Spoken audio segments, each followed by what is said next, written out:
오늘도 이 시간 이곳에 우리를 초청해 주신 하나님께 감사하며 귀한 예배 가운데 나아가길 원합니다. 우리 멀리 떨어져 있지만 우리 같이 한번 인사 나누도록 하겠습니다. 주님의 이름으로 환영하고 축복합니다. 참 잘 오셨습니다. 우리 같이 한번 인사하겠습니다. 네, 주님의 이름으로 환영하고 축복합니다. 귀한 시간, 귀한 예배 가운데 오신 여러분들을 다시 한번 환영합니다. 오늘도 귀한 예배를 통하여 주님 만나는 은혜가 있기를 원합니다. 여러분들의 기도 한 기도를 오늘도 주님께서 들어주실 줄로 믿습니다. 우리가 계획했던 것보다, 우리가 기도했던 것보다 더 크게 응답하시고 일하실 하나님을 기대하며 나아가는 귀한 은혜가 있기를 원합니다. 오늘도 기도함으로 이 시간 예배의 문을 열고 내 마음의 문을 열고 하늘의 문을 여는 귀한 시간 되기를 원합니다. 같이 기도하겠습니다. 하나님, 오늘도 이 시간 이곳에 우리를 인도하여 주시고 주님께 나아가게 하심을 참으로 감사합니다. 우리의 기도하는 것보다 더 크게 응답하여 주시고 우리가 생각하는 것보다 더 크게 일하시는 하나님을 이 시간 찬양합니다. 하나님, 오늘도 이 시간 이곳에 함께 하셔서 우리의 예배를 받아주시고 우리의 입술을 사용하여 주셔서 주님께 귀한 찬양으로 귀한 마음을 주님 앞에 간구하며 나아가는 귀한 시간 되기를 원합니다. 주님과 함께 손 붙잡고 주님과 함께 동행하며 이번 한 주간도 승리하는 귀한 하루하루를 보낼 수 있도록 하나님 이 시간 함께하여 주시고 내가 먼저 나의 마음의 문을 열고 예배의 문을 열고 하늘의 문을 열며 나가기를 원합니다. 귀한 예배자로 나아갈 수 있도록 하나님 나와 동행하여 주시옵소서. 예수님의 이름으로 기도했습니다. 아멘. 할렐루야. 우리 하나님께 박수로 영광 올려드리며 귀한 예배의 문을 이 시간 열겠습니다. 하나님 감사합니다. 오늘도 이 시간 나의 기도하는 것보다 더 크게 응답하여 주시고 내가 생각하는 것보다 더 큰 일을 이루시는 하나님을 이 시간 높여 찬양합니다. 귀한 예배자의 마음을 갖고 하나님 앞에 나아가길 원합니다. 우리 같이 입술로 고백하며 이 시간 나아가겠습니다.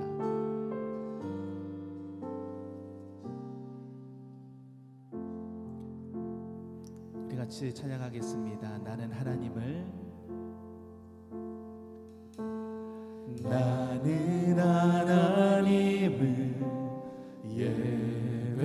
예배하는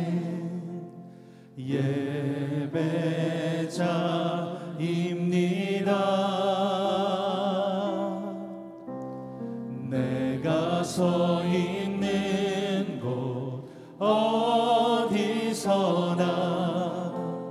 하나님을 예배합니다. 내 영혼 거룩한 은혜를 향하여 내 마음 완전한 하나님 향하여 이곳에서 바로 이 시간 하나님을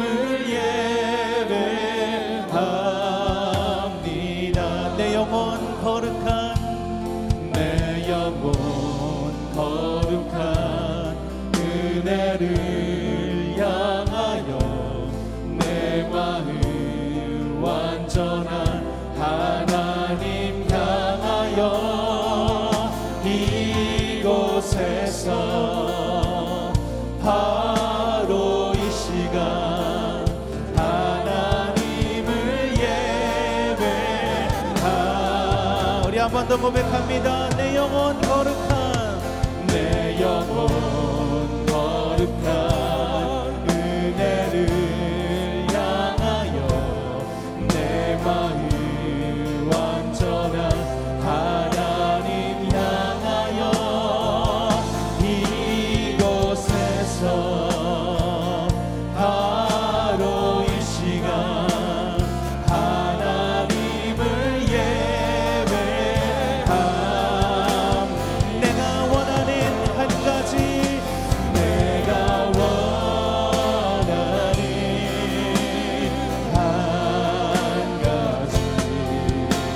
주님의 기쁨이 될 것.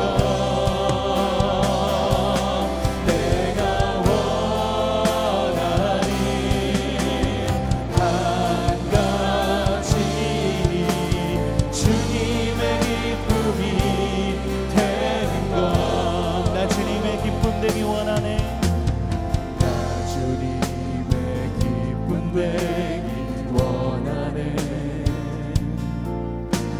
내 마음을 새롭게 하소서. 새 부레가 되게 하여 주사 주님의 빛 비추게 하소서. 내가 원하는 한 가지, 내가 원하는 한 가지, 주님의 기쁨이 되는 것. 내가 원하는 한 가지, 주님의 기쁨이. 우리 성도 높은 목소리로 주님을 찬양합니다. 겸손히 내 마음, 겸손히 내 마음 드립니다. 나의 모든 것 받으소서. 나의 마음 깨끗게, 나의 마음 깨끗게 씻어주사 주의 길로 행하게 하소서. 내가 원하는 한 가지, 주님의 기쁨이 되는 것. 내가 원하는 한 가지, 주님의 기쁨이 되는 것. 내가 원하는 한 가지, 내가 원하는 한 가지, 주님의 기쁨이 되는 것. 내가 원하는 한 가지, 주님의 기쁨이. 우리 한 번 더 고백합니다. 내가 원하는 한 가지, 내가 원하는 한 가지, 주님의 기쁨이 되는 것.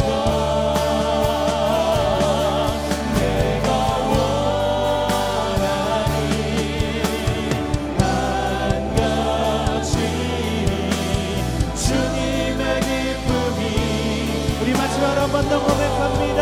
내가 원하는, 내가 원하는 한 가지, 주님의 기쁨이 되는 것. 내가 원하는, 내가 원하는 한 가지, 주님의 기쁨이 되는 것. 주님의 기쁨이, 주님의 기쁨이 되는 것. 우리 한 번 더, 주님의 기쁨이 되는 것. 할렐루야. 우리 주님께 박수로 영광 올려드립니다. 오늘도 내가 주님의 기쁨 되는 귀한 은혜가 있기를 원합니다. 오늘도 주님의 기쁨이 되는 귀한 예배자가 되기를 원합니다. 살아계신 하나님을 이 시간 높여 찬양하기 원합니다. 우리 기쁜 마음으로 박수치며 이 시간 주님께 나아가겠습니다. 우리 다 같이 일어나서 하나님 앞에 이 시간 박수치며 경배합니다. 할렐루야.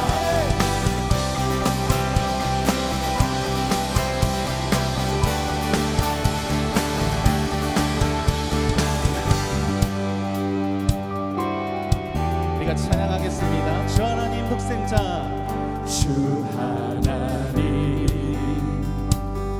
독생자 예수 날 위하여 오시었네. 내 모든 죄, 내 모든 죄 다 사하시고 죽음에서 부활하신 나의 구세주, 살아계신 살아계신 주 나의 참된 소망 걱정 근심 전혀 없네 사랑의 주내 갈 길 인도하니 내 모든 삶의 기쁨 늘 충만하네. 할렐루야.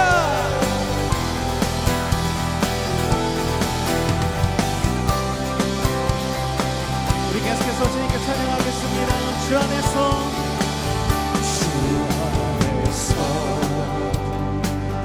거듭난 생명 도우시는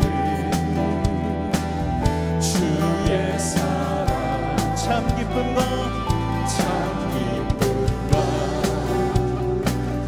확신 가지고 예수님의 도우심을 믿으며 살 그 언젠가 주의 때까지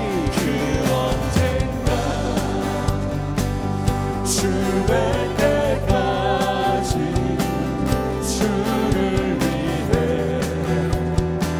싸우리라. 승리의 길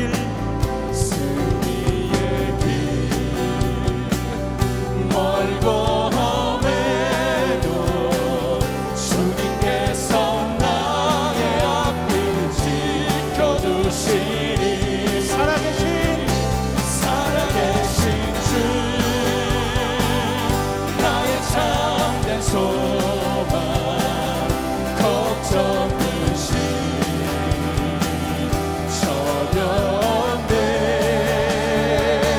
사랑의 주내 갈 길 인도하니 내 모든 삶의 기쁨 늘 충만 살아계신 주 나의 살아계신 주 나의 참된 소망 걱정 근심 전혀 없네 사랑의 주내 갈 길 인도하니 내 모든 삶의 기쁨 우리 한 번 더 선포하며 나갑니다. 살아계신 주 나의 참된 소망 걱정 근심 전혀 없네 사랑의 주내 갈 길 인도하니 내 모든 삶 우리 마지막으로 한 번 더 살아계신 주 나의 하나님을 이 시간 높여 찬양합니다. 살아계신 주 나의 참된 소망 걱정 근심 전혀 없네 사랑의 주내 갈 길 인도하니 내 모든 삶의 기쁨 늘 충만하네. 할렐루야. 주님을 높여 찬양합니다. 주님은 살아계십니다.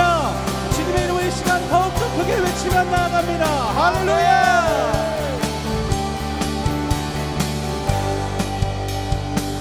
하늘에 계신 아버지 이름 거룩하며 주의 영광 이곳에 가득하길 기도하네.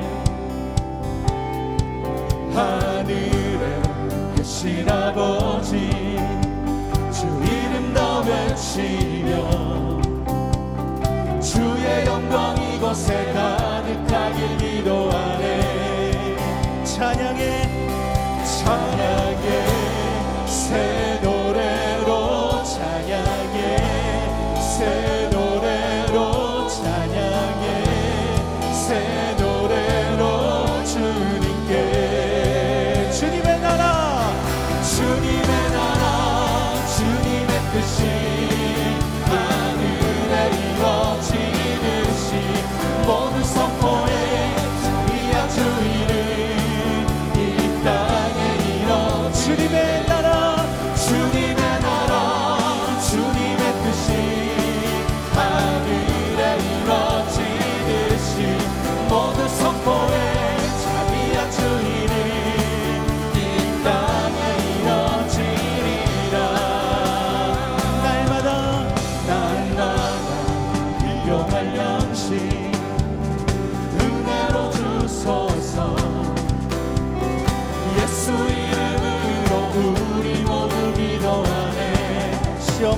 마시고 시험에 들게 마시고 악에서 구원하소서. 예수 이름으로 우리 모두 기도하네. 찬양해 찬양해 새 노래로 찬양해 새 노래로 찬양해 새 노래로 주님께. 주님의 나라 주님의 나라 주님의 뜻이 하늘에 이루어지듯이 모든 선포에 자비한 주의를 잇다. 우리 한 번 더 주님의 나라 주님의 나라 주님의 뜻이 하늘에 이루어지듯이 모든 선포에 자비한 주의를 잇다. 우리 한 번 더 선포합시다. 주님의 나라 주님의 뜻이 하늘에 이루어지듯이 모든 선포에 자비한 주의를. 우리 마지막으로 한 번 더 주님 이름을 높여 선포하며 주님의 나라 주님의 뜻이 하늘에 이루어지듯이 모든 선포에 자비한 주의를 이 땅에 이루어지리라.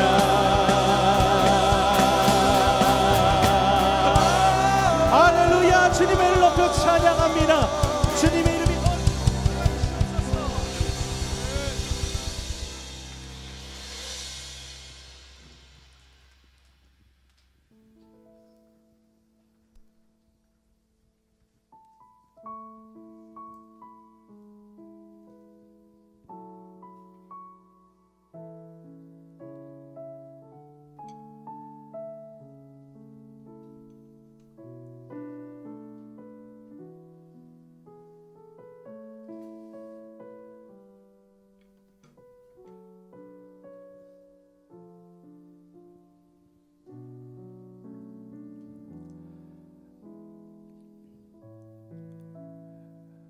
오늘 이 시간 이곳에 모인 우리 모두가 한 가지 믿고 있는 것은 하나님께서 오늘 이 시간 이곳에 함께 하시고 우리의 마음을 만져주시고 또한 우리의 모습을 바라봐 주시고 우리의 기도를 들어주실 거라는 믿음이 있습니다. 이번 한 주간도 귀한 은혜가 있기를 원합니다. 뉴스를 통해 하루하루가 다르게 심각해져가는 모든 일들 가운데 많은 사람들이 지치고 마음이 상하고 있습니다. 하지만 우리는 그리스도의 은혜를 믿기에 그 모든 것들을 헤치고 나갈 수 있을 줄로 믿습니다. 오늘도 하나님께서 우리의 모습을 바라보시고 상한 마음을 어루만져 주셔서 주님께서 계획하신 또한 주님의 뜻대로 지어진 우리가 주님의 일 가운데 큰 은혜 가운데 나가는 축복이 있기를 원합니다. 오늘도 예배의 문이 활짝 열려 하나님의 놀라운 은혜의 단비가 여러분 모두에게 임하기를 간절히 소망합니다. 우리 같이 입술로 고백하며 이 시간 계속해서 주님을 예배하겠습니다.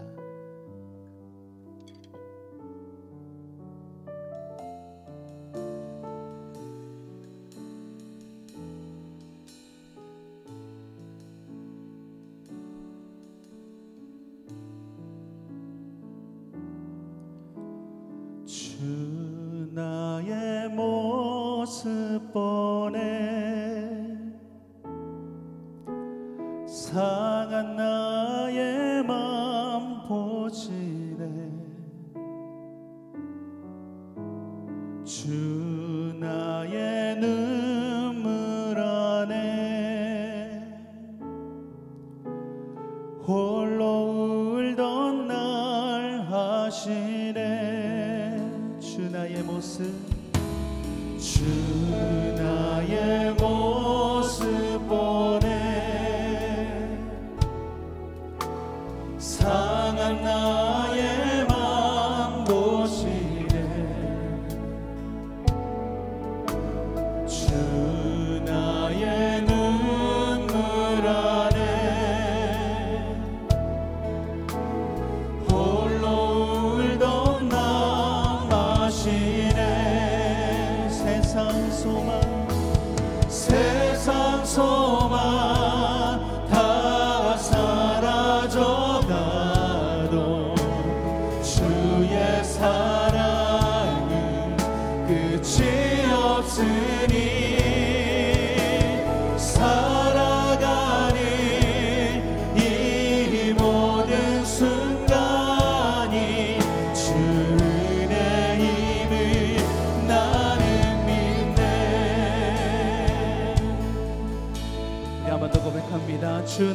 모습 주 나의 모습 보네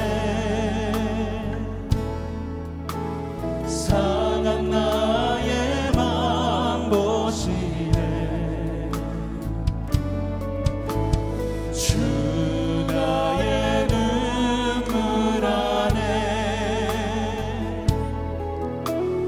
홀로 울던 맘 아시네 세상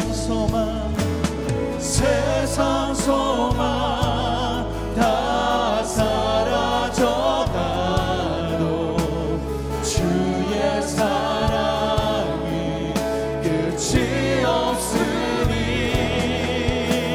살아가는 이 모든 순간이 주 은혜임을 나는 믿네 세상 소망 다 사라져가도 세상 소망 다 사라져가도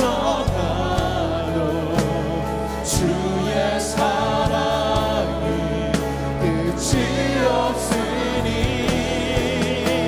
살아가는 이 모든 순간이 주 은혜임을 나는 우리 한 번 더 고백합니다 세상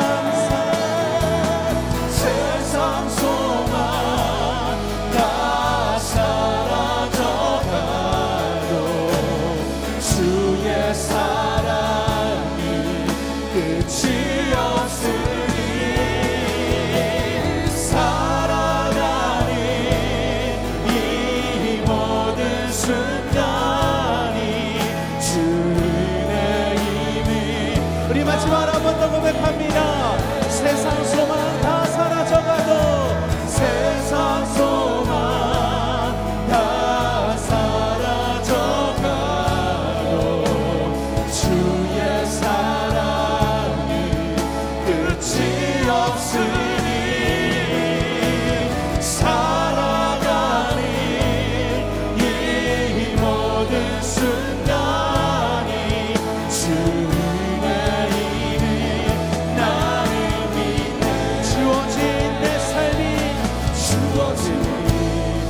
삶이 작게만 보여도 선하신 주 나를 이끄신 보내 진심을 보시는 주님만 따르네 날 택하신 주만 의지해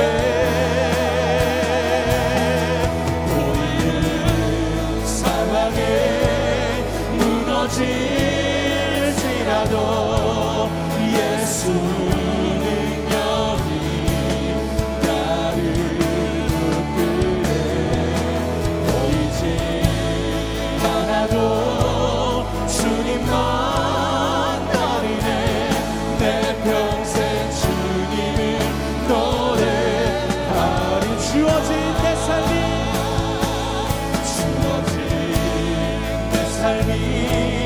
작게만 보여도 선하신 주 나를 이끄신 보내 중심을 보시는 주님만 따르네 날 택하신 주만 의지해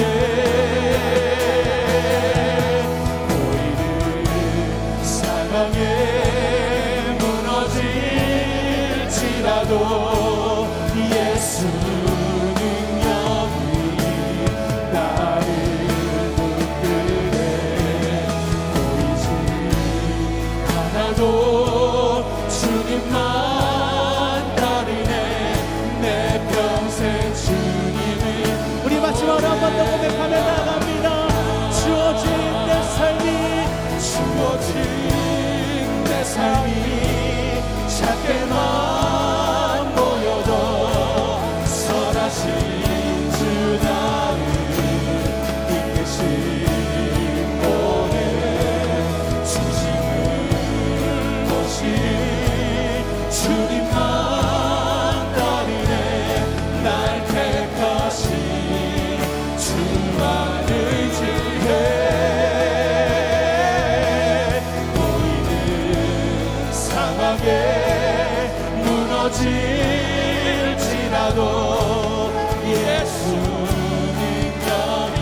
할지라도 예수 능력이 나를 붙드네.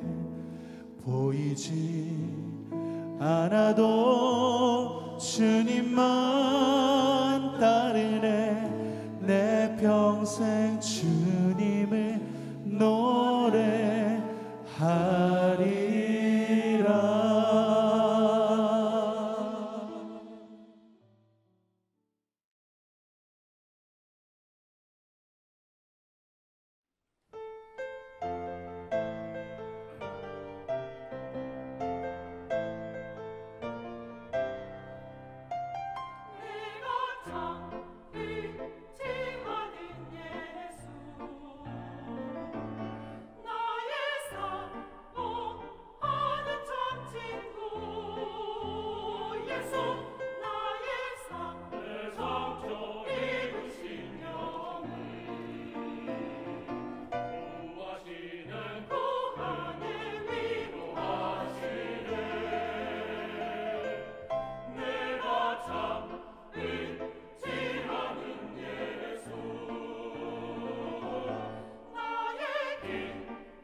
오늘 함께 은혜 나누실 말씀입니다. 누가복음 1장 39절에서 45절에 있는 말씀입니다. 누가복음 1장 39절에서 45절입니다.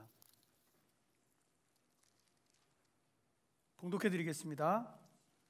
이때 마리아가 일어나 빨리 산골로 가서 유대 한 동네에 이르러 사가랴의 집에 들어가 엘리사벳에게 문안하니 엘리사벳이 마리아가 문안함을 들음에 아이가 복중에서 뛰노는지라. 엘리사벳이 성령의 충만함을 받아 큰 소리로 불러 이르되 여자 중에 내가 복이 있으며 내 태중의 아이도 복이 있도다. 내 주의 어머니가 내게 나아오니 이 어찌된 일인가. 보라, 내 문안하는 소리가 내 귀에 들릴 때에 아이가 내 복중에서 기쁨으로 뛰놀았도다. 주께서 하신 말씀이 반드시 이루어지리라고 믿은 그 여자에게 복이 있도다. 아멘.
우리 옆 사람에게 인사하겠습니다. 미리 크리스마스. 예. 제가 원래 성격이 좀 급하긴 하지만 그럼에도 불구하고 항상 우리 베들교회의 성탄절 그 분위기는 12월이 되어야만 시작되었습니다. 올해는 진짜 마음이 조급한 것 같아요. 빨리 이 땅에 소망이 회복되고 또 주님의 오심의 그 은혜가 우리 안에 넘쳐나기를 기대하는 마음으로 조금 한 주 땡겨서 12월 마지막 주인 오늘 29일부터 미리 크리스마스, 미리 우리에게 찾아온 소망의 주님을 맞이할 준비를 시작했으면 하는 마음으로 성전 위에 그 데코도 그렇고 또 메시지도 그렇고 조금 앞당겨서 시작해 보았습니다. 이 코로나 시대를 지내면서 우리 입에 생각보다 자주 나오는 말이 있죠. 바로 어쩌면이라는 말입니다. 영어로 말하면 if. 왜냐하면 무엇도 확신할 수가 없어요. 우리 다음 주에 한번 만날까? 거기에는 항상 전제가 붙습니다. 만약에 그럴 수 있으면. 오늘 저는 이 예배에 올라오면서 제 마음속으로 어쩌면 오늘 이 예배가 우리가 또 이렇게 함께 모여서 드릴 수 있는 또 올해의 마지막 예배도 될 수 있지 않겠나라는 생각을 해봤습니다. 한 가지 희망적인 것은 그래서 지금 이 순간 우리에게 주어진 이 지금이라는 이 시간이 그리고 우리의 예배가 그 어느 때보다도 소중하게 우리에게 느껴지고 또 그런 은혜로 다가올 수 있다는 그런 면이 아닐까라는 생각을 새삼스럽게 해봅니다. 미래에 대해서 우리는 알 수 없지만 한 가지 분명한 게 있습니다. 그때도 주님은 우리와 함께 하실 거고 그리고 그런 여러분들을 위해서 기도하고 있는 우리 주변에 형제들 자매들 그리고 교회가 있고 주의 종이 있다는 것 그것만 여러분들이 기억해 주셨으면 좋겠습니다. 자, 오늘부터 대림절이 시작됩니다. 혹시 여러분 대림절 익숙하신가요? 건설회사 기념일 아닙니다. 이 대림절은 성탄절을 기준으로 해서 4주간, 4주간 동안 예수님이 오심을 기대하고 또 다시 오실 예수님을 소망하는 그런 기념일이라고 생각하시면 되겠습니다. 사실은 한국교회에서는 그렇게 주목하지 않은 절기이기 때문에 우리가 대림절을 많이 지키고 있지는 않지만 올해는 왠지 모르게 우리의 희망으로 오신 이 어두운 세상에 참빛으로 오신 진리로 오신 주님을 기다리는 마음으로 우리가 이 4주간 동안을 기도하면서 또 준비하면 어떨까라고 하는 마음이 생겨서 대림절 특별 설교 시리즈를 준비해 봤습니다. 이름하여 성탄을 노래하다라고 하는 제목의 시리즈입니다. 자, 오늘부터 시작되는 이 대림절 설교 시리즈 성탄을 노래하다라고 하는 설교 시리즈는 4편으로 구성됩니다. 누가복음 1장과 2장에는 그 4편의 찬양, 노래가 수록되어 있습니다. 사실은 정확히 말하면 5편인데 첫째 노래가 오늘 우리가 함께 나눌 엘리사벳의 노래입니다. 누가복음 1장 39절부터 46절까지 오늘 본문 말씀에 우리가 읽었던 그 말씀에 담겨있는 엘리사벳의 노래. 두 번째 노래는 46절부터 56절까지 이 엘리사벳의 노래에 화답하듯 하나님 앞에 드려졌던 예수님의 어머니 마리아의 노래가 이어집니다. 이 두 개의 노래가 1장에 담겨 있고요. 2장으로 넘어가서 사가랴의 노래가 있습니다. 사가랴라고 하면 엘리사벳의 남편이고 세례 요한의 아버지입니다. 이 사가랴가 불렀던 노래는 사실은 이번 시리즈에서는 조금 저희가 배제하려고 합니다. 왜냐하면 사가랴의 노래가 예수님의 탄생과 관계가 있지만 그런데 예수님에 대한 찬양이라기보다는 아들 세례 요한의 탄생과 연관되는 그런 노래이기 때문에 사가랴의 노래는 조금 죄송하지만 이번에는 약간 옆으로 좀 제껴놓고요. 우리가 함께 나누게 될 세 번째 찬양은 천사들의 찬양입니다. 우리에게 익숙한 이 천사들의 찬양은 누가복음 2장 8절부터 14절까지에 담겨져 있고요. 그리고 이제 마지막으로 예수님이 결례를 행하기 위해서 할례 의식을 행하기 위해서 성결 의식을 행하기 위해서 예루살렘으로 갔을 때 그 성전에서 메시아가 오기를 평생을 기다리며 살았던 시므온이라고 하는 영감님이 계십니다. 그분이 예수님을 품에 안고 아마도 눈물을 흘리면서 불렀을 법한 하나님을 향한 찬양의 노래가 마지막 네 번째 노래가 되겠습니다. 그래서 오늘부터 이 네 편의 노래를 통해서 예수님의 탄생과 연관된 이 네 편의 노래를 통해서 성탄을 노래하다라고 하는 대림절 설교 시리즈를 여러분과 함께 나누면서 은혜를 나눌까 합니다. 잠시 기도하겠습니다. 주님, 우리의 마음을 엽니다. 우리가 기대합니다. 주님의 약속이 있기에, 변치 않는 약속이 있기에 오직 한 분이신 하나님 여호와의 구원을, 그 여호와의 축복을 사모하며 이 자리에 있습니다.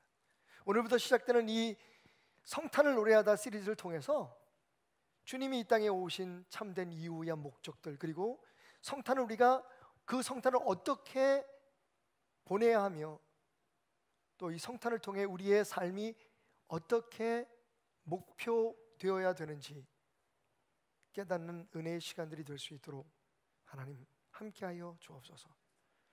부족하고 어눌한 혀를 가진 이 종에게 모든 것을 맡기지 마시고 하나님 약속하셨듯 이 종을 통해 친히 말씀하시되 성령님께서 주관하여 주옵소서.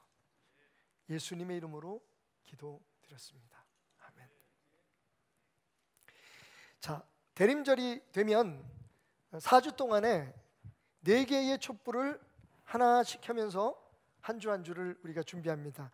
보시면 알겠지만 그 가장 짙은 보라색에서부터 연보라색, 그리고 장밋빛 캔들과 그리고 하얀 초, 이렇게 4개의 초를 한 주에 하나씩 켜면서 예배를 드리는데, 자, 오늘은 그 첫 번째 보라색 왕의 오심을 기다리는 캔들에 불을 붙이고 오늘 말씀을 시작하도록 하겠습니다.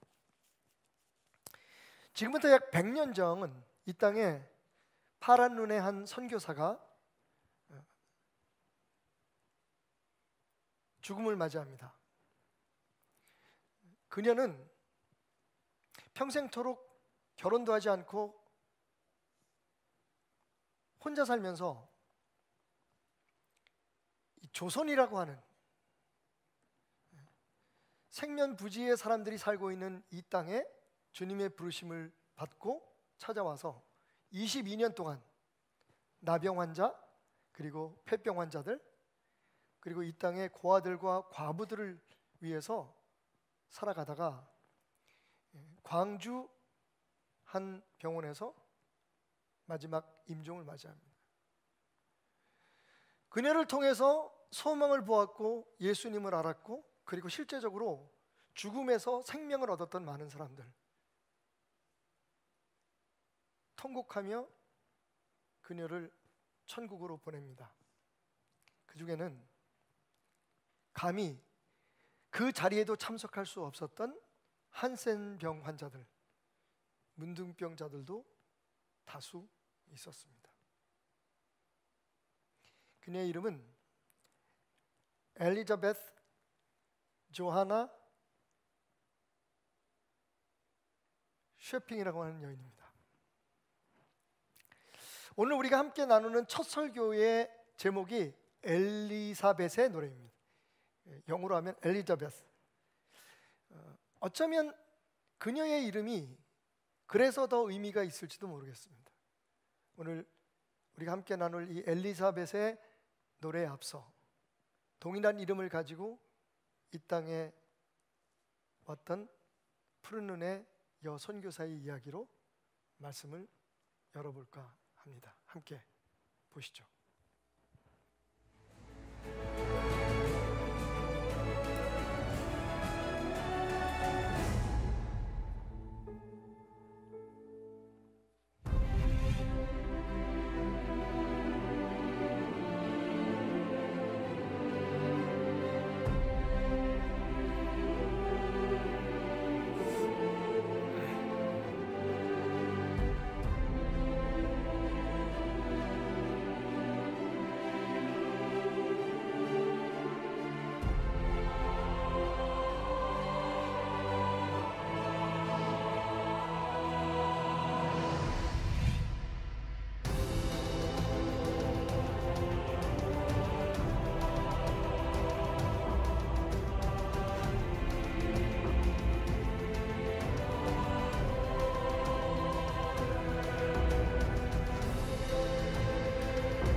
예, 새삼스럽게 좀 부끄러워지는 영상입니다. 그 서서평이라는 여인이 이 땅에 간호사의 선교사로 와서 22년 동안 섬기고 죽을 때 마지막으로 남아 있었던 유품이 거린들에게, 거지들에게 나눠주고 남은 담요 반 조각. 얼마나 필요한 게 있는 사람들이 많았냐면 담요 한 장도 그냥 줄 수는 없었던 거죠. 그래서 그것을 잘라서 이렇게 반 조각씩 아마 나눠줬던 것 같아요. 그렇게 나눠주다가 남은 담요 반 조각, 그리고 동전 7개, 7냥, 그리고 옥수수 가루 2홉. 그게 그녀가 마지막으로 남긴 모든 것이었고, 그리고 자신의 몸은 의학 연구용으로 기증을 하고 죽습니다. 그녀가 항상 외치던 말, 내일 내가 먹기 위해 오늘 굶는 사람들을 그냥 보고 지나칠 수 없다. 옷장에 옷들이 있는데 지금 추워 떨고 있는 사람들을 내가 그냥 내버려 둘 수 없다. Not success, but service.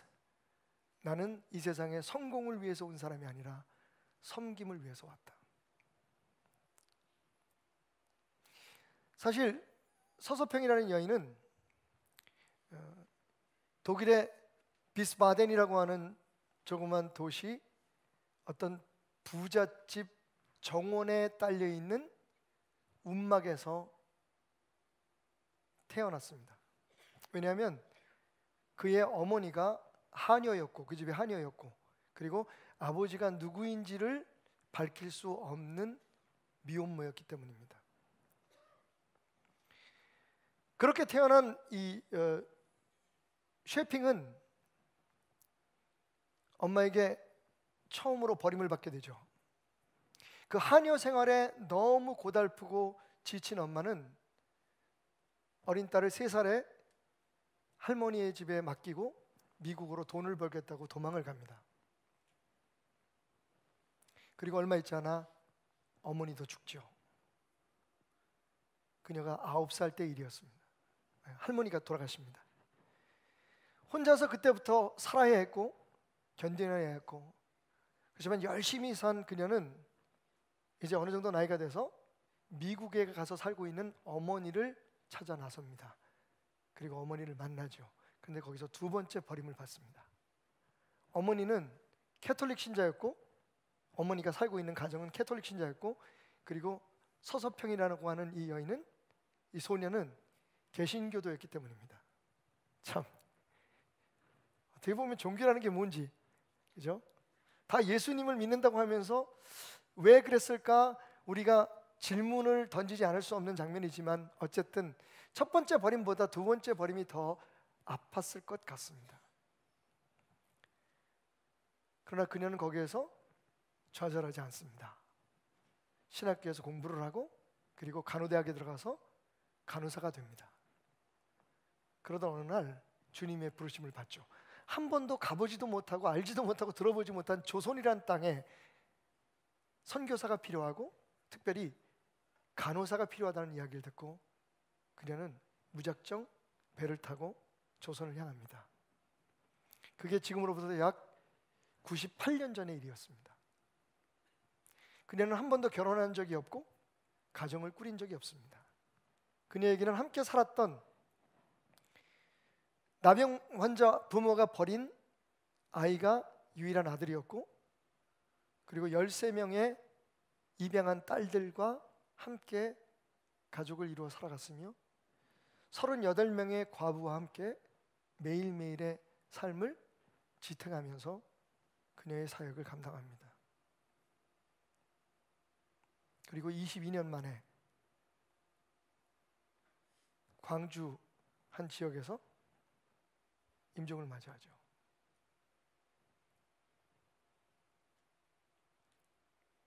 그녀의 이름은 엘리자베스 조하나 쉐핑입니다. 본인이요 한국 이름을 줘요. 되게 그게 저한테는 직접적인 감동이 됐던 게 뭐냐면 이름이 서서평입니다. 한자로 풀면 서서히 평온하게 살아가자라는 뜻이에요.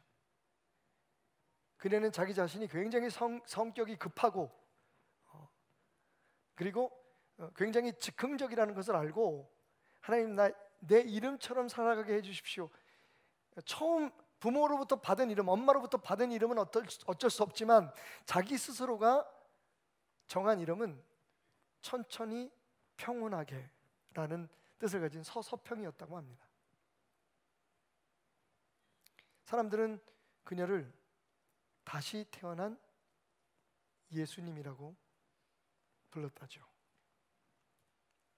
여러분, 오늘 우리는 그 서서평 선교사와 동일한 이름을 가졌던 엘리사벳이라고 하는 여인을 말씀 속에서 만납니다. 사실 처음 이 복음서를 받았을 때의 이스라엘 사람들이나 혹은 그 많은 종교 지도자들은 누가복음의 이야기를 별로 반기지 않았습니다. 다른 복음서와 달리 누가는요, 하나님께서 계획하시고 이루시는 구원의 역사, 메시아이신 예수 그리스도로부터 시작되는 그 새로운 역사를 공교롭게도 2명의 여자와 함께 시작하고 있습니다.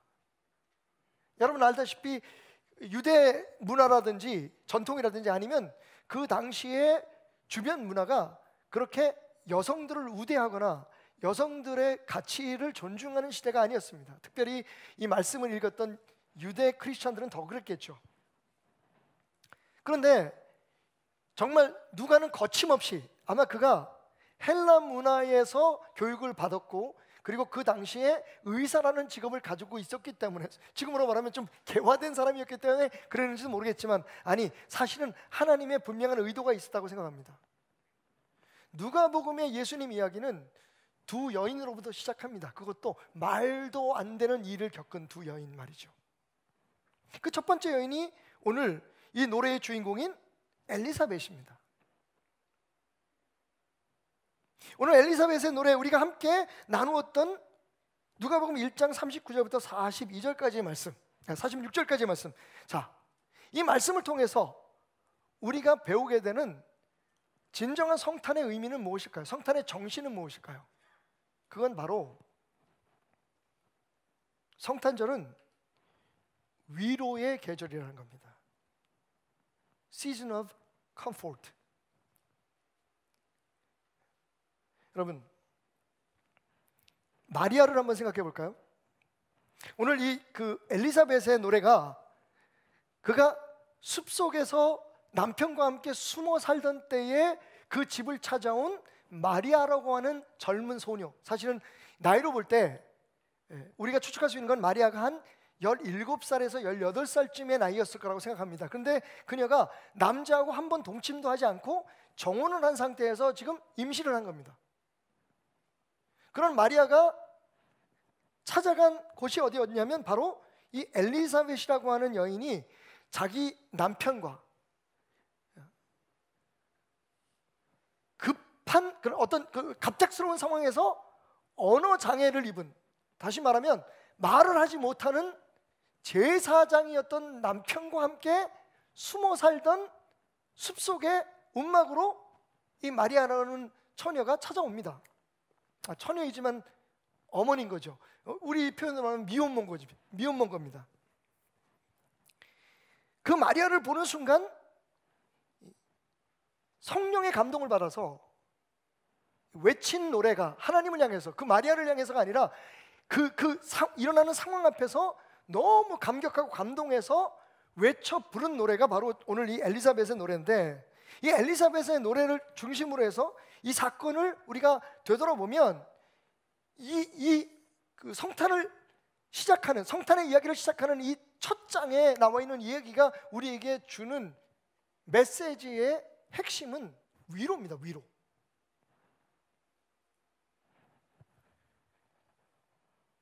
상상을 한번 해봅시다.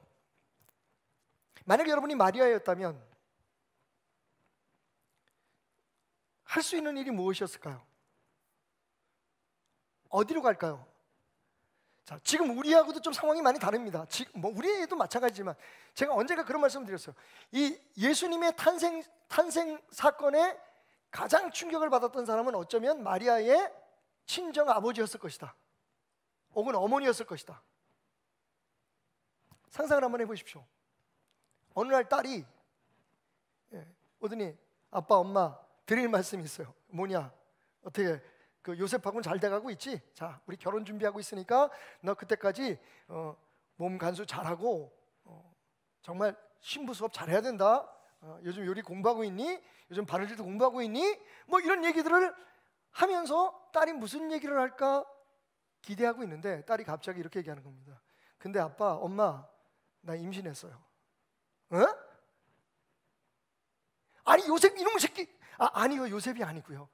그럼 뭐야? 누구야? 너 이 집안 망신시킬 일이 있어? 왜냐하면 여러분 단순한 망신이 아니라 폐가 망신하는 겁니다. 그렇게 정혼을 한 상태에서 다른 남자와의 사이에 아이를 가지면 여러분 유대인들은 유대 율법에 따라서 돌로 쳐서 죽입니다. 집안이 어떻게 되겠습니까, 여러분?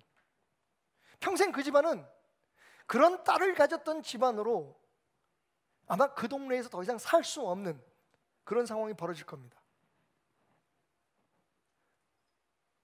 그런 의미에서 보면 정말 이 예수님의 탄생 사건이, 아니 적어도 임신 사건이 가장 충격적이었던 건 아마 마리아의 부모님들이 아니었을까. 마리아도 그것을 알았겠죠. 오늘 성경을 정말 우리 곁에서 일어나는 생생한 어떤 한 사람의 이야기로 이해한다면 여러분 충분히 여러분 이해할 수 있습니다. 마리아가 누구한테 가겠습니까?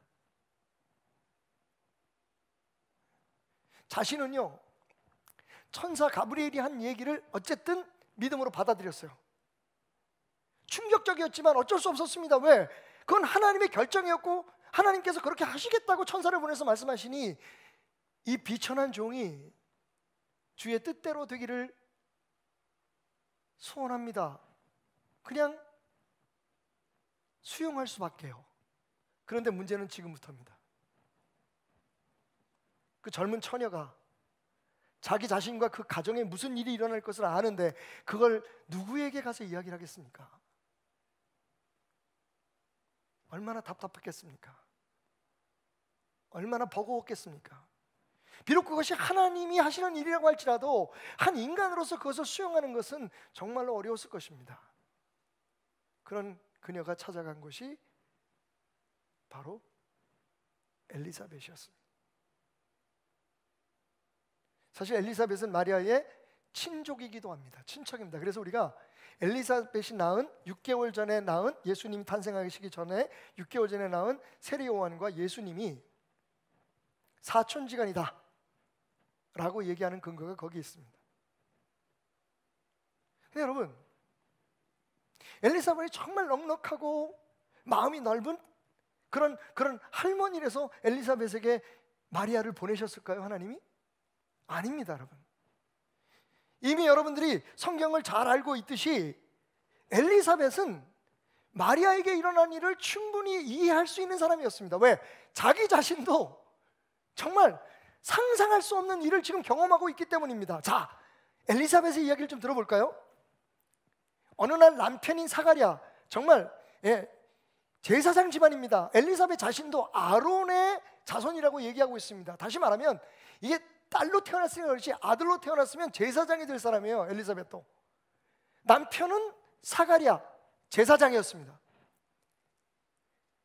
그 당시에 제사장들이 여럿이 있기 때문에 돌아가면서 예배를 제사를 집례하는데 그러기 위해서 이제 제비를 뽑아서 하나님께서 그날 받으시는 예배의 제사장이 누군가를 선택하게 하셨습니다. 근데 딱 사가랴가 그게 뽑힌 거예요. 그래서 제사를 드리러 들어갔는데 바로 향단 옆에 갑자기 낯선 한 사람이 나타납니다. 여러분 있을 수 없는 일이에요. 성전 안에는 누구도 들어갈 수 없습니다. 제사장 이외에. 근데 갑자기 자기가 천사 가브리엘이라고 밝히는 그 사람이, 그 천사가 뭐라고 얘기하냐면 내 아내에게 아들이 생길 거라고 얘기합니다.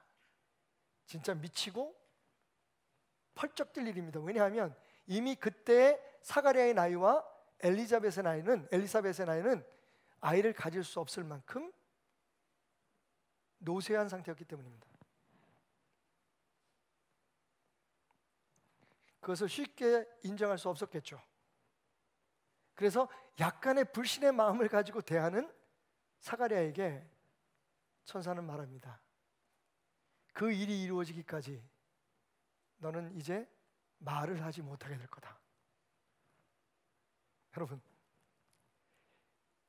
보이십니까? 얼굴이 창백해져 가지고 조금 아까까지는 하나님의 말씀을 선포하고 하나님의 말씀을 풀어주고 예배를 인도하던 제사장이 갑자기 말을 못하고 몸짓으로 뭔가를 막 얘기를 하는데 밖에서 기다리고 있던 다른 동료 제사장들과 레위인들과 사람들이 얼마나 당황했을까요? 성경을 보면 몸짓으로 의사를 표현했다 그랬어요. 그리고 사람들은 저 안에서 뭔가 신비스러운 일이 있었을 것이다 라고 추측했지만 그것이 무엇인지 몰랐습니다. 그리고 집으로 돌아간 사가랴, 얼마 있지 않아 정말 기가 막힌 일이 일어납니다. 아내가, 엘리사벳이, 늙은 아내가 아이를 가진 거예요. 그 다음에 이야기는 우리가 예상할 만합니다. 누가복음 1장 24절부터 25절 말씀. 이후에 그의 아내 엘리사벳이 잉태하고 5달 동안 숨어 있으며 이르되 주께서 나를 돌보시는 날에 사람들 앞에서 내 부끄러움을 없게 하시려고. 여러분, 이 제사장 부부가 산속으로 숨은 거예요. 5개월 동안. 배가 불러옵니다. 생각해 보십시오, 여러분. 70, 80대 노인이 배가 불러옵니다. 오늘 성경은 분명히 얘기하기를 그 아이가 태어나는 날, 하나님께서 계획하신 그 일이 이루어지는 날 내 부끄러움이 사라질 것이라고 얘기합니다. 그러니까 사실 이 두 부부가 산속에 숨은 이유는 뭐다? 부끄러웠어요. 일단 노인네들이, 아니 애는 그냥 생깁니까? 물론 마리아는, 그죠? 마리아는 하나님께서 성령으로 잉태하게 하셔서 아이가 생겼지만 이 요한의 경우는, 사가랴와 엘리사벳의 경우는 부부관계에 의해서 생겨난 아이잖아요. 이 노친네들이 아우 남사스러워. 게다가 애가 생겼어. 근데 더 문제는 제사장인 남편이 말을 못해. 이건 완전히 어디 세상을 떠나서 숨어서 살 수밖에 없는 상황이에요. 그래서 사실은 어쩔 수 없이 보따리를 싸서 숲속으로 피해 왔는데 바로 그날, 자 이어지는 말씀 보면 바로 그날 마리아가 그 집에 찾아온 겁니다. 여러분 이제 아시겠습니까? 엘리사벳에게는 정말 하나님이 하시는 일이지만 도저히 이해할 수 없고 수용할 수 없고 고통스럽고 부끄럽고 한 그 일 때문에 엘리사벳도 굉장히 상처가 있었을 거예요. 왜 하필이면 나야? 이런 얘기 한 번쯤 하잖아요, 우리가. 하나님께서 우리의 삶을 이끄신다는 걸 아는데, 하나님께서 모든 것을 합하여 선을 이루시기 위해서 내게 이런 아픔을 주셨다는 걸 아는데, 그런데 왜 하필이면 나야? 왜 하나님은 지금 나를 안 도와주시는 거야? 라고 하는 그런 혼란에 빠질 수 있잖아요. 그리고 아파할 수 있잖아요, 그 일 때문에. 그런데 여러분 보십시오. 이 마리아를 만나는 순간 엘리사벳은 탄성을 외칩니다. 하나님 앞에 부르짖습니다. 그동안의 모든 고통, 그동안 모든 아픔들이 다 사라진 것처럼 뭐라고 얘기하냐면, 오 나의 주의 어머니가 지금 내 앞에 있도다. 이게 어찌 일어날 수 있는 일이냐. 그 순간 더 이상 엘리사벳에게, 그리고 그 순간 자기 혼자 꿍꿍 앓으면서 뱃속에서 이제 막 자라내려고 하는 그 예수 어린 엠브리오, 그 태아를 품고 살아가야 될 마리아에게 있어서 얼마나 은혜롭고 감격적인 순간이었을까요? 두 여인에게 있어서는 일어나지 않았으면 좋았을 일입니다. 하나님이 하셔서도 그렇습니다. 꼭 이 방법밖에 없을까? 꼭 이렇게만 하셔야 됐을까? 라고 매일 밤 뱃속에서 꿈틀거리고 자라나는 아이들을 생각하면서 그런 상상을 하면서 늙은 엘리사벳은 엘리사벳대로, 어린 마리아는 마리아대로 아무에게도 표현할 수 없는 아픔과 상처들을 가지고 살아가던 두 여인이 드디어 만나는 순간, 여러분, 이 모든 것이 다 하나님의 계획이셨음을 다시 한번 깨닫습니다. 모든 것을 합력하여 선을 이루신 하나님. 여러분, 우리는 믿습니다. 하나님께서 하나님의 거룩한 일을 이루기 위해서 때로는 우리가 이해할 수 없고 감당할 수 없는 아픔을 주실지라도 그것과 함께 어딘가의 위로를, 어딘가의 치유를, 어딘가에 견뎌낼 수 있는 힘을 예비하신다는 것. 왜냐하면 하나님의 궁극적인 목적이 우리가 고통받고 힘들어하고 아파하고 그래서 좌절하고 실패하는 것이 아니기 때문입니다. 성탄은 바로 그 놀라운 역사가 우리의 삶에 일어난 날입니다. 우리가 죄를 지었을 때 하나님은 바로 창세기 3장 15절에서 우리를 위해 구원의 그리스도를 계시하십니다. 아멘. 우리가 고통을 당하고 있다고 생각하는 순간 하나님은 어디엔가 우리를 위로하고 치유할 수 있는 그 누군가 혹 무엇인가를 항상 예비하고 계신다는 것을 여러분 잊지 마시기 바랍니다. 엘리사벳과 마리아의 만남을 통해 우리는 오시는 예수 그리스도께서 이 땅에 오신 참된 정신이 무엇인지, 성탄절을 우리가 어떤 마음으로 맞이해야 되는지를 배웁니다. 그것은 바로 위로입니다. 위로하여라 내 백성을. 내가 너희를 위로한 것처럼 너희도 서로 위로하여라. 여러분, 우리도 힘든데, 우리도 죽겠는데 그게 엘리사벳의 마음이었을 겁니다. 그게 마리아의 마음이었을 겁니다. 그런데 여러분 보십시오. 그 아파하는 사람들이 서로 만날 때, 그 아파하는 사람들이 서로, 나도 그런데 엘리사벳 아줌마, 아주머니, 이모님, 내 마음 이해해 주시겠어요? 그럼 당연히 알지. 여러분, 그걸 누가 알겠습니까? 엘리사벳이 아니면. 성령이 잉태해서 아이를 갖게 됐다는 걸 누가 이해하겠습니까? 누가 믿어주겠습니까? 그런데 엘리사벳은 믿을 수 있잖아요. 이미 하나님께서 예비해 놓으신 엘리사벳은 알잖아요. 그리고 그 늙은 나이에 아기를 낳게 된다는 것을 누가 생각했겠습니까? 그런데 마리아는 이해하잖아요. 그렇게 서로 아픔을 가지고 상처를 가진 사람들끼리 함께 만나게 될 때에 거기에 위로의 역사가 일어나고 치유의 역사가 일어나는 것을 오늘 성경은 우리에게 엘리사벳의 노래를 통해 들려주고 있는 것입니다. 너희의 하나님이 이르시되 너희는 위로하라. 내 백성을 위로하라. 너희는 예루살렘의 마음에 닿도록 말하며 그것에게 외치라. 그 노역의 때가 끝났고 그 죄악이 사함을 받았느니라. 그의 모든 죄로 말미암아 여호와의 손에서 벌을 배나 받았느니라 할지니라. 이제 끝이다라는 얘기입니다. 이제는 위로할 때가 되었다고 말씀하십니다. 하나님께서 예수 그리스도의 탄생을 예언하시면서, 아니 이 말씀이 예수 그리스도 탄생과 무슨 관계가 있지?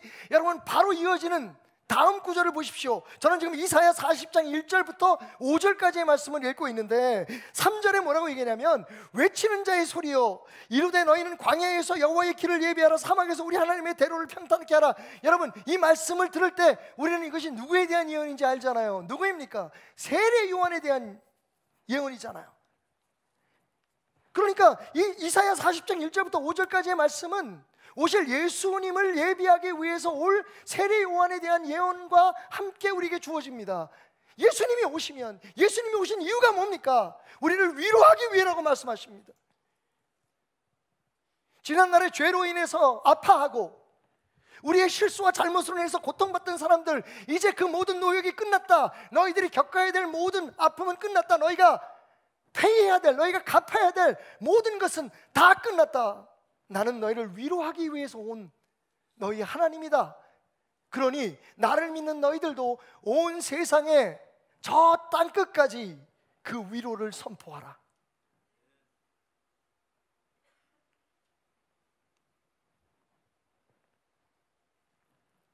여러분, 성탄은 위로의 계절입니다. 아무리 힘들고 어려워도 우리 주변에 내가 아닌 그 누구의 상처와 아픔을 돌아볼 수 있는 용기와 그 힘을 주시는 날이 바로 오늘입니다. 우리가 코로나19 사태로 인해서 많이 힘들고 지치고 어렵지만 여러분, 그래서 우리가 지금 잃어버리고 있는 게 있습니다. 잊고 있는 게 있습니다. 매년 이맘때쯤 되면 이 지역에 겨울나기 위해서 연탄을 나눠주는 행사들이 거의 주마다 빠지지 않고 있었습니다.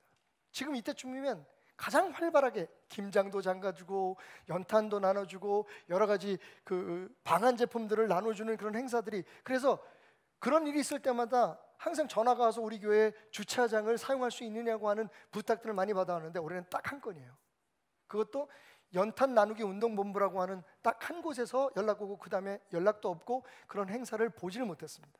예전에는 대기업에서 혹은 동네 사람들이 혹은 그런 그 단체에서 정말 이 뒤에 사시는 어려우신 어르신들을 위해서 연탄 한 장이라도 나눠주려고 전부 다 얼굴에 수검둥이가 돼가지고 막 웃으면서 기쁜 마음으로 그 연탄을 나눠주던 그런 모든 풍속들이 이제는 사라져버렸어요. 근데 그것과 함께 여러분, 우리는 어떻습니까? 지금 우리 살기에 바쁘잖아요.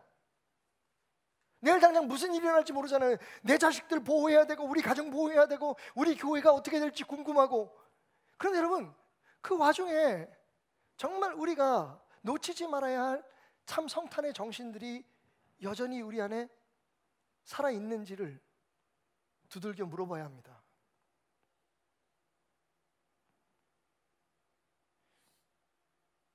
하나님께서 마리아를 엘리사벳에게 보낸 것, 엘리사벳이 아무 문제가 없고 편안해서가 아니었습니다. 오히려 그녀가 아파해 봤기 때문에 그 아픔을 알고, 그녀가 자기의 삶 속에 정말 상상할 수 없는 것을 경험해 보았기 때문에, 그 은혜가 있기 때문에, 그 체험이 있기 때문에 마리아를 이해해 줄 수 있었던 겁니다. 흔히 동병상련이라고 하나요? 여러분, 성탄은 우리를 위로하기 위해서 오신 주님께서 우리도 그렇게 위로하는 사람이 되어달라고 부탁하신 날입니다. 그래서 여러분, 사실은 결론입니다만 우리가 위로하여라 라고 하는 우리 안에 성령의 감동을 거절하지 않기를 주님의 이름으로 축원드립니다.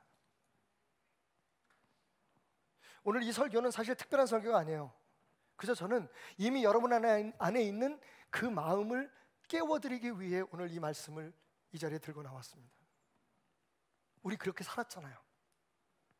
그리고 그것이 얼마나 큰 기쁨이 되고 그것이 얼마나 우리에게 큰 은혜의 소망이 되는지 알잖아요. 누구를 도와주고 힘들 때 옆에 가서 신방해주고 위에서 기도해주고. 그런데 그런 것들이 다 사라져가고 있어요 지금.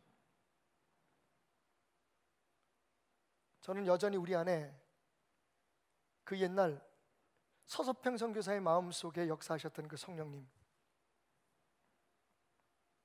그리고 그 이전에 마리아를 보는 순간 여러분, 뱃속에서 5개월 된 아이가 발길질을 막 춤을 추고 난리가 났어요.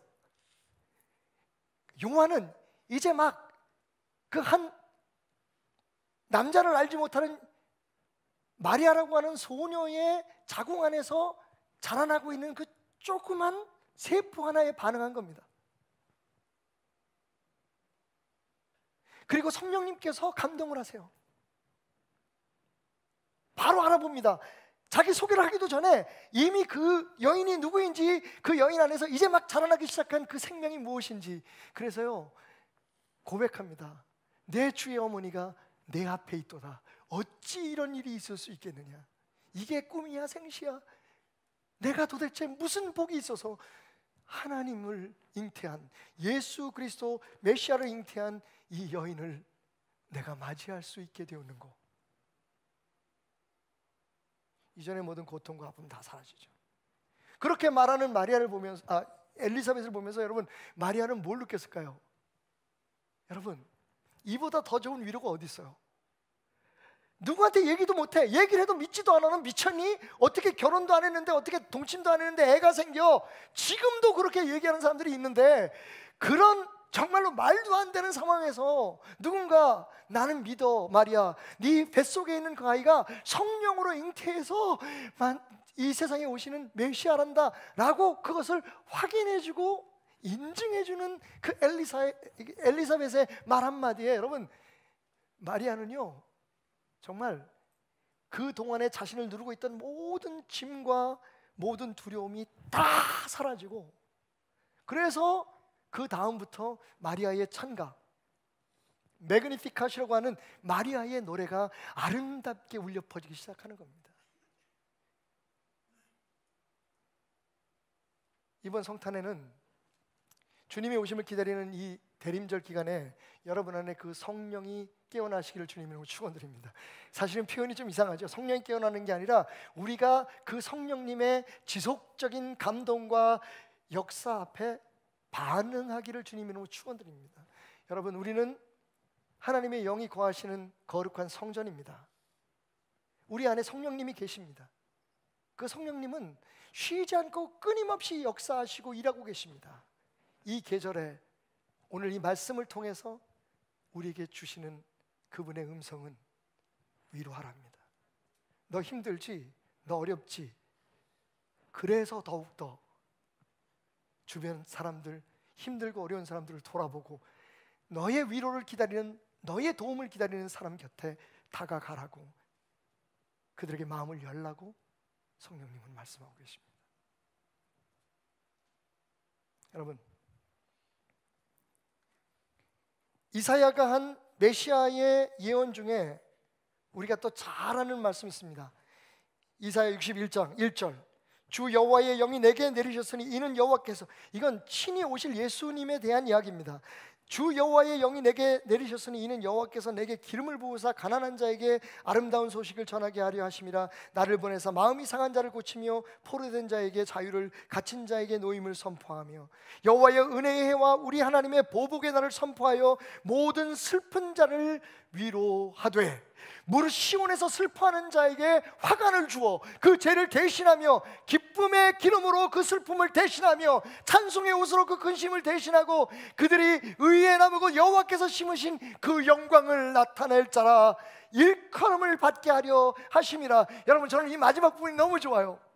예수님께서 오셔서 하시는 일 중에 하나가 뭐냐면, 우리의 죄를 용서하시고 우리를 위로하시고, 우리가 무슨 죄를 져서 갇혔든지, 우리가 무슨 죄를 져서 상처를 받고 벌을 받든지 그 모든 것을 다 해결해 주실 뿐만 아니라 맨 마지막에 뭐예요? 하나님의 영광을 나타내는 의의 나무로 너희가 이 땅에 존재한다는 사실을, 여러분, 자존감을 회복시켜 주는 거잖아요. 난 이 세상에 왜 살지? 하나님, 난 진짜 사랑하실까? 그런데 왜 내 삶에 이런 일이 일어나지? 지난날에 실수와 잘못 때문에 아파하고 고통받는 사람에게 예수님이 오셔서 말씀하십니다. 아니야, 네 모든 죄는 이미 다 해결되었다. 내가 십자가에서 너의 모든 짐, 너의 모든 죄, 너의 모든 아픔을 다 지고 대속하였기에 기억해라. 이제 너희는 옛날의 죄인이 아니다. 쓸모없는 자가 아니다. 버림받은 자가 아니다. 여러분, 사도 바울이 얘기하잖아요. 원래 우리는 저 멀리 이방인이었지만, 예수와 관계없는 사람이었지만, 우리는 모두 다 저주의 자식들이었지만, 사탄의 자식들이었지만, 이제 예수 안에서 할렐루야, 희망이 된 것입니다. 여러분, 희망이 된 것입니다. 난 가진 게 없는데, 나는 내가 할 수 있는 게 없는데, 여러분, 예수 그리스도께서 오셔서 이 성탄의 계절에 우리의 자존심, 우리의 자긍심, 하나님 안에서의 우리의 복된 아이덴티티를, 정체성을 회복시켜 주신 겁니다. 무슨 말? 너희면 충분해. 나와 함께하면 너희면 충분해. 너희가 할 수 있어. 여러분, 무슨 큰 것을 하는 얘기가 아닙니다. 많은 것을 하는 얘기가 아닙니다. 성령이 우리 안에 오셔서 우리를 감동하고 계십니다.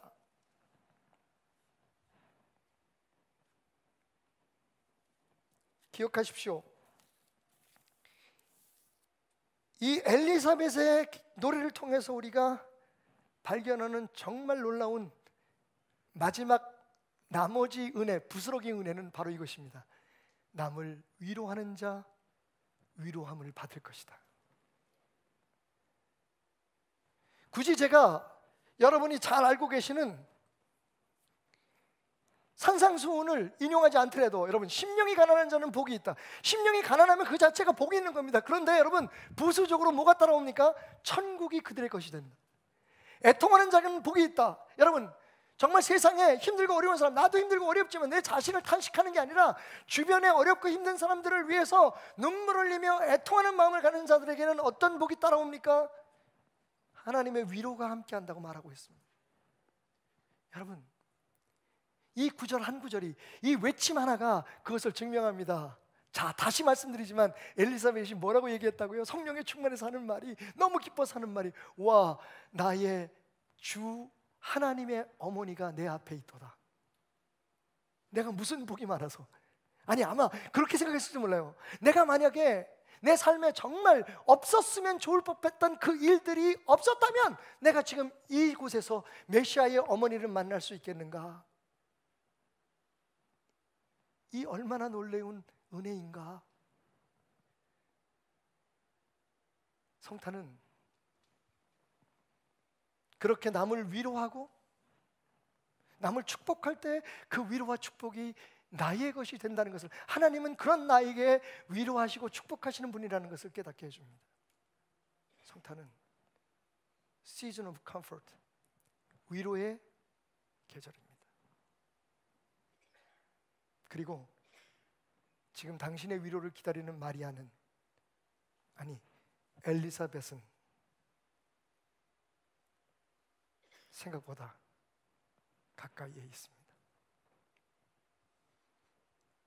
지난번 성탄 추수감사절에 여러분들이 모아주신 쌀과 라면을 가지고 우리 이상구 목사님이 자오나 학교에 다녀오셨습니다. 원장 수녀님이 전화를 하셨어요. 제가 직접 받지는 못했지만 근데 이분이 조금 연세가 드셔서 그런지 까딱까딱 하시나 봐요.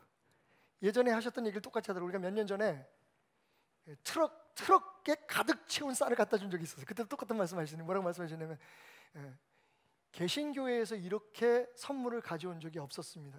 그때도 그렇게 얘기했는데 이번에도 또 그렇게 얘기하시더라고요. 아마 그만큼 감격하셨던 것 같아요. 아니 적어도 몇 년 동안 교회가 이게 캐톨릭 기관에서 운영하는 데니까. 근데 저는 종교 이유 때문에 가는 게 아니잖아요. 우리가 거기에 제가 처음 갔을 때 직접 만날 수는 없었어요. 왜냐하면 그게 그 아이들의 프라이버시니까. 여러분 고등학교를 다니다가 젊은 날에 실수로 아이를 갖게 된 미혼모들이 거기서 있어요. 아이를 낳은 애도 있고 지금 임신 중에 있는 애들도 있고. 제가 갔을 때 그 조그만 창틀로 그 들여다보라 해서 이렇게 들여다봤던 엄마들은 한 3명 정도, 애띤 소녀들이 아이를 젖을 먹이고 있었고 또 배가 그렇게 나와가지고 산딸을 앞에 둔 아이들이 있었어요.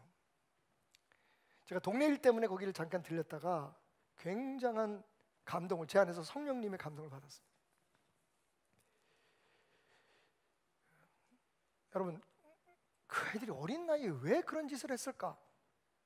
부모의 마음으로 책망도 하고 싶고, 근데 여러분 그게 지금 무슨 소용이 있겠어요? 저는 오히려 그 창밖을 들여다보면서 그 어린 나이에 서로 의지하면서 자기 새끼라고 그 아이들을 젖을 먹이고 기르는 아이들을 보면서 제 마음속에 오히려 도전이 됐어요. 포기해주지 않아서 고맙다. 여러분 그 아이들 학교를 못 다녀요. 그래서 거기에 모여 사는데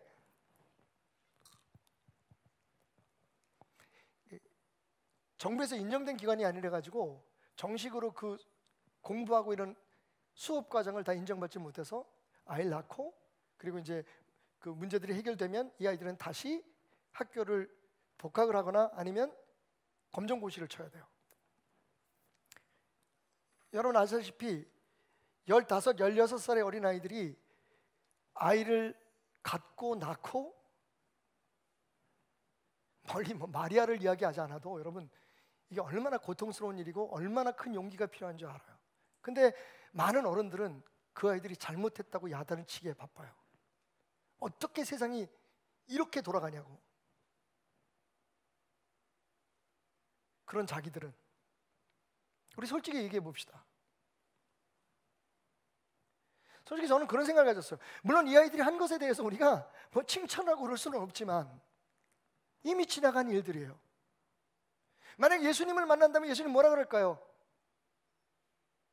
이미 너희의 실수와 잘못들과 죄는 내가 용서했다고 말씀하지 않으실까요?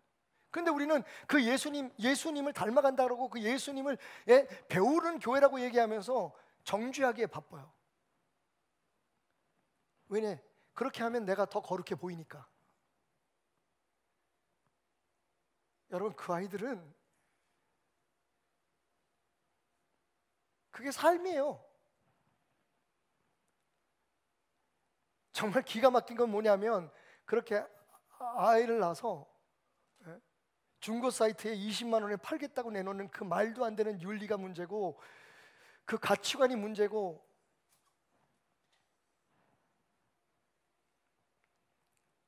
그 아이들은 그렇게 아이를 낳아서 누구에게 맡겨야 될지도 몰라요.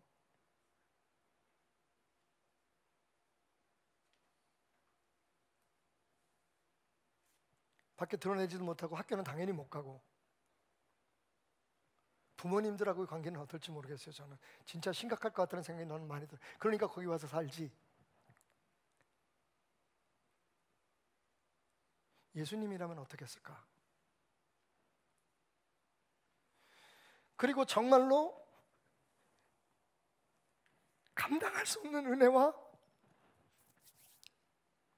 용서함과 위로를 받아서 살아가는 우리들은 과연 그렇게 상처 있고 아픔 있는 사람들에게, 자기들 힘으로는 이제는 어쩔 수 없는 일을 겪고 있는 사람들에게 어떤 마음으로 접근해야 될까?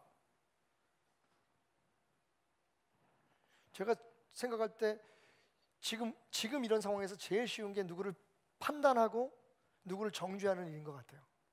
이건 잘못됐고 저 사람 지금 잘못하고 있고 저 둘 중에 누가 잘못해서 제가 잘못하고 있는 거야. 저거 없어져야 돼.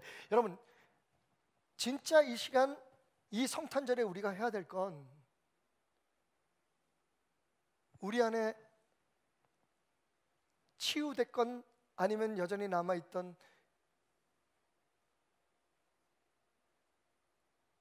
실존하고 있는 그 아픔의 의미가 무엇이었는지를 생각해내는 거예요. 우리도 우리의 생각과 관계없이 우리의 판단과 관계없이 어쩔 수 없는 죄를 졌을 때, 실수로 인해서 나 혼자 감당할 수 없는 아픔을 겪었을 때, 저도 한번 그런 때가 있었어요. 다락방에서 친구들하고 놀다가 다락방에 불을 질러버렸는데 그걸 어떻게 할 수가 없는 거야. 한 번은 주사가 맞기 싫어서 학교를 땡땡이를 쳤는데 저녁 때쯤 오셔야 되는 어머니가 신방 갔다가 중간에 신방이 취소가 돼가지고 일찍 오신 거야. 이거 어떻게 해야 되지?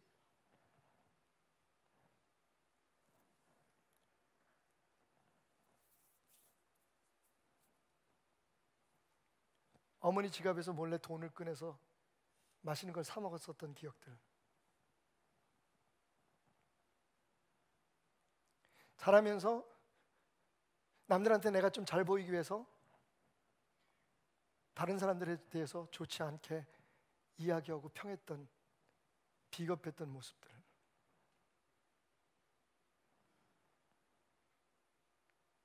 그리고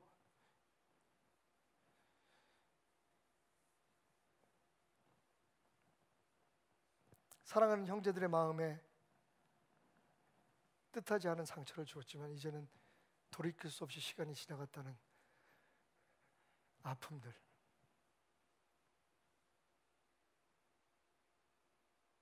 우리는요 충분히 위로하고 위로받을 수 있는 자격이 있는 사람들입니다. 대림절의 첫 주일 여러분, 위로라는 말은요 사실 그렇게 어려운 게 아니더라고요. 헬라어로 위로라는 말의 그 원어는 파라칼레오예요. 파라칼레오라는 말은 합성어입니다. 파라, 곁이에요. near 혹은 next라는 뜻이 있어요. 파라칼레오는 call이에요. 부르다. 그러니까 위로라는 말은 사실 어떤 의미를 가지고 있냐면 그냥 내 곁에 부르는 거예요. 혹은 그 곁에 내가 있어주는 거예요. 엘리사벳과 마리아처럼. 무슨 말이 필요하겠어요? 성령과 성령으로 통하는, 영과 영으로 통하는 그 동질감과 공감 속에서 그들은 서로 마주보며 그냥 그렇게 세상 어디도 갈 수 없는 내가 있을 수 있는 곳, 만날 수 있는 사람이 있었다는 것만으로 얼마나 큰 위로가 됐을까요? 그렇게 성탄절엔 예수님이 우리를 위로하시기 위해서 오신 날이에요. 그리고 주님은 우리에게 말씀하세요. 힘들지 어렵지 내가 너희들이 앓고 있는 그 아픔과 고통에서 벗어날 수 있는 길을 알려줄게. 돌아보아 위로할 사람들을 찾아라. 그리고 그들을 위로하며 위로받아라. 어쩌면 지금 우리가 겪고 있는 이 불확실한 시대에 어쩌면이라는 말을 빼놓지 않고 해야 되는 이 상황 속에서 하나님께서 우리에게 넌지시 건네시는 사랑의 해법은 위로가 아닐까요? Comfort my people. Comfort each other. 서로를 위로해라. As I do to you. 내가 너희를 그렇게 했던 것처럼.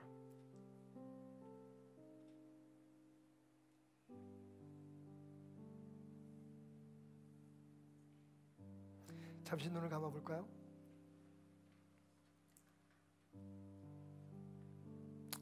오늘 사실 수험생들이 다른 애 같으면 오늘 예배에 참석해서 기도해야 될 날인데 교회 입장에서 그 학생의 결정을 담당 교육자와 선생님들의 결정을 전적으로 우리가 지지하기로 했습니다.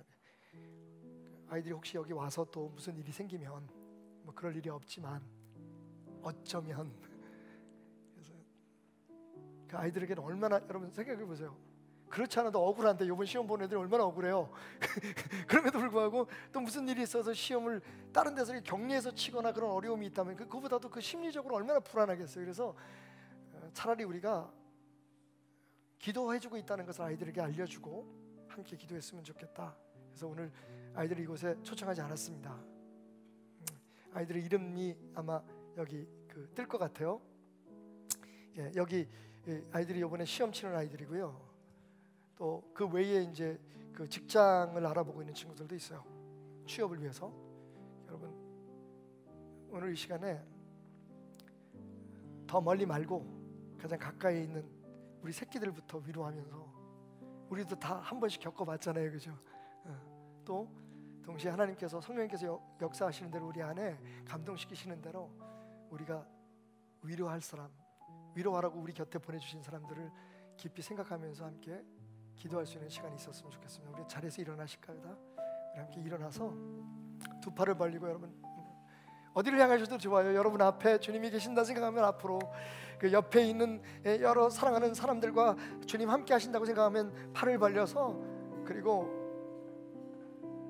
성령님이 감동하시는 대로 위해서 기도해 주시기 바랍니다. 제가 여러분 기도할 때 여러분 눈 감고 기도할 때 아이들의 이름을 하나하나씩 부를 테니까 여러분 그 이름이 들릴 때마다 위해서 함께 기도해 주시고요. 그리고 여러분 주변에 위로하라고 보내시는 사람, 그리고 이 성탄에 특별히 하나님께서 보내주실 마리아가 있는지, 그리고 나를 기다리고 있는 엘리사벳이 있는지 위해서 함께 하나님의 도우심을 기대하며 기도했으면 좋겠습니다.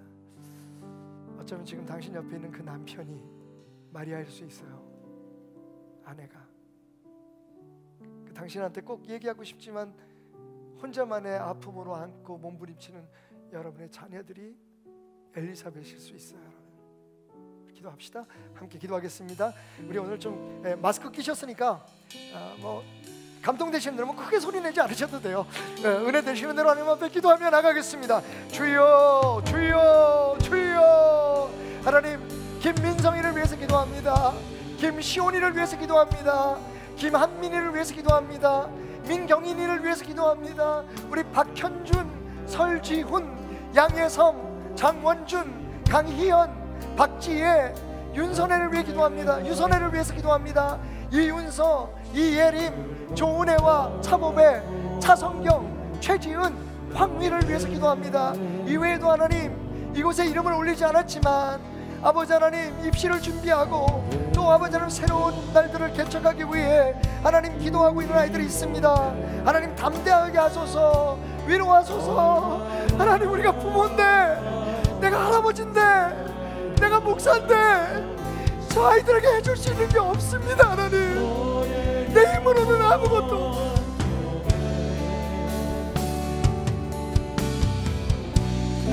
시험 치러가는 그들을 마음에 가슴에 한 번 안아줄 수조차도 없는 상황입니다.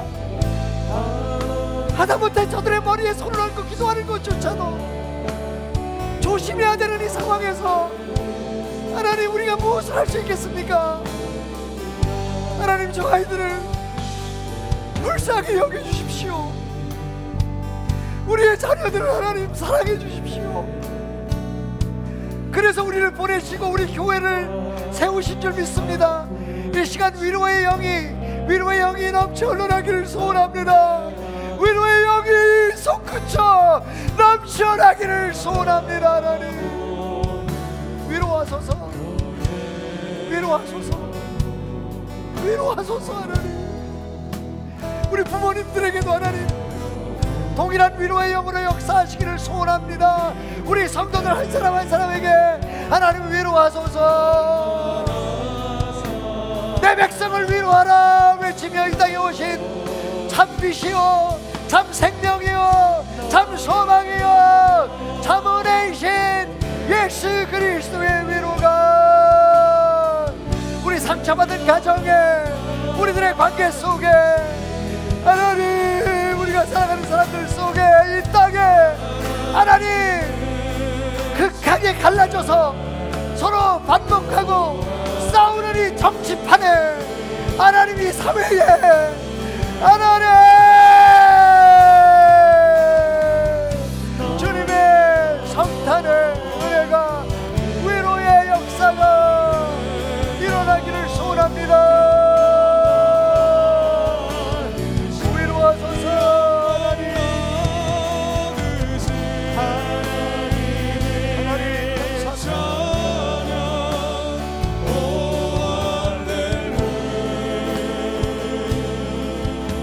너의 영혼 통해, 너의 영혼 통해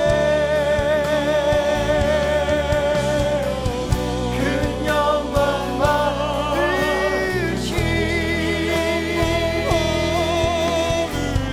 하나님을 찬양, 오 할렐루야.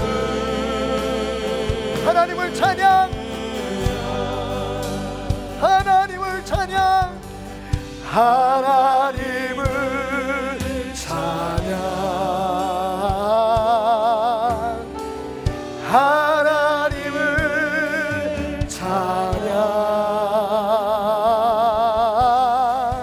하나님을 찬양, 오 할렐루야.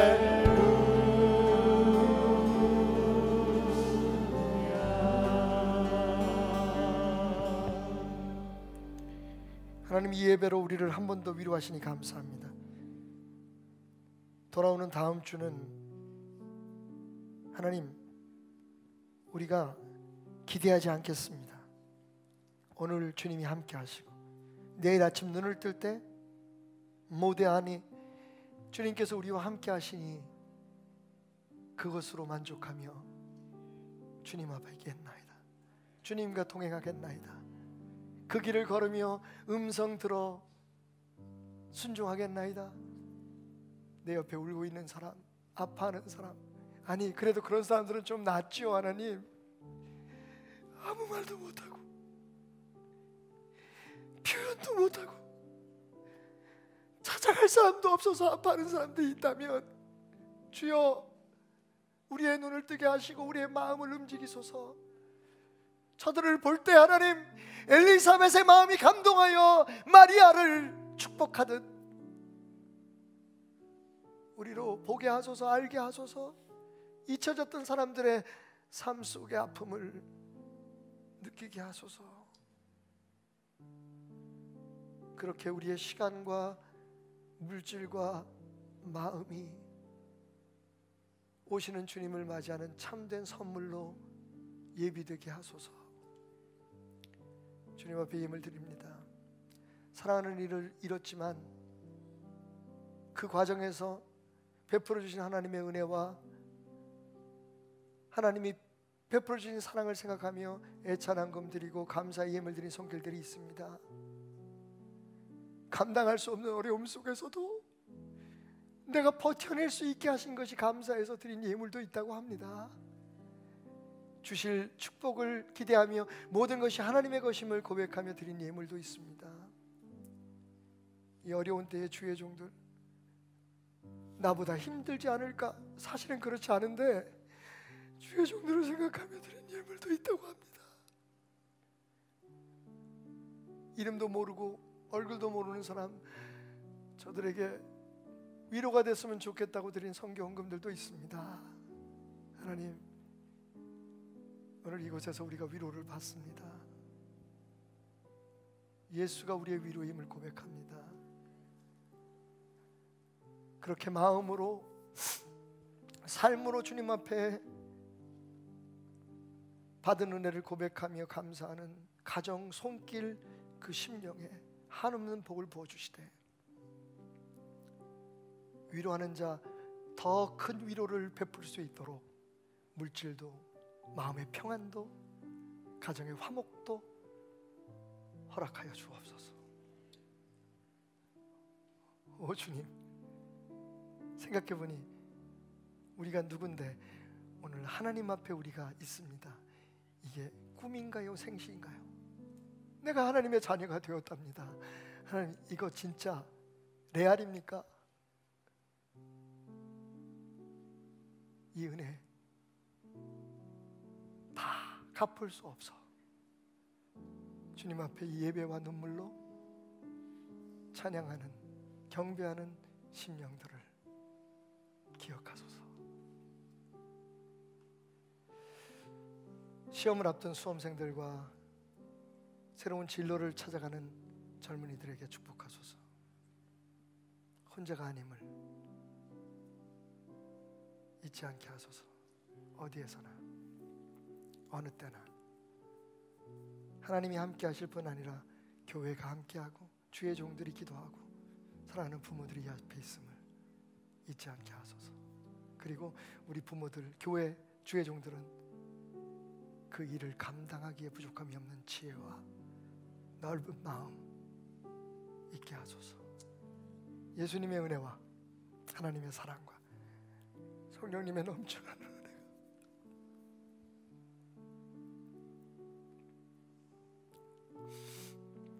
힘들고 어렵지만 예수님이 있기에, 어둠 속에 빛나는 찬란한 그 빛이 있기에 고개를 들어 내가 사랑할 사람, 도울 사람, 위로할 사람을 찾는 우리 성도들에게, 그리고 그 가정과 허락하신 자녀들에게 이 땅에 세우신 마지막 희망 교회들 위해 영원히 함께 하시기를 축원하옵나이다.